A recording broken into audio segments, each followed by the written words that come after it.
രാഹുൽ ഗാന്ധിക്ക് അതിനുള്ള പക്വതയും ഭാഗമൊന്നും ആയിട്ടില്ല. പിന്നെ എന്തുകൊണ്ടായിരിക്കും കോൺഗ്രസ് ഇപ്പോഴും ഭാവി കോൺഗ്രസ് ഭാവി പ്രധാനമന്ത്രി അവർക്ക് വേറെ ആരും കിട്ടാത്തോണ്ട് അവര് പറയണത്. നമ്മുടെ ഇപ്പോഴത്തെ പ്രധാനമന്ത്രിയെ പറ്റി എന്താ ഇപ്പോഴത്തെ പ്രധാനമന്ത്രി വളരെ നല്ലതാണ്.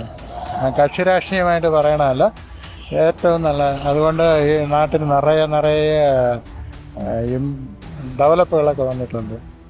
തീർച്ചയായിട്ടും ഈ കോൺഗ്രസ് ഇത്രയും കാലം ഭരിച്ചതിനും ഇയാൾ ഇത്രയും കാലം ഭരിച്ചപ്പോഴും അതൊരു വളരെ നല്ല വ്യത്യാസമുണ്ട്. നെഹ്റു കുടുംബത്തിൽ നിന്ന് പുറത്തൊരാളെ ഉയർത്തി കാണിച്ചാൽ ആ പാർട്ടി ചിഹ്ന ഭിന്നമാകും എന്നുള്ളത് കൊണ്ട് തന്നെയാണ് ഈ രാഹുൽ ഗാന്ധി എപ്പോഴും പറയുന്നത്. നമ്മുടെ BJP സർക്കാരിന്റെ ഭരണവും കോൺഗ്രസിന്റെ ഭരണവും തമ്മിലുള്ള ഡിഫറൻസ് എന്താ സാറിന് തോന്നിയിട്ടുള്ളത്?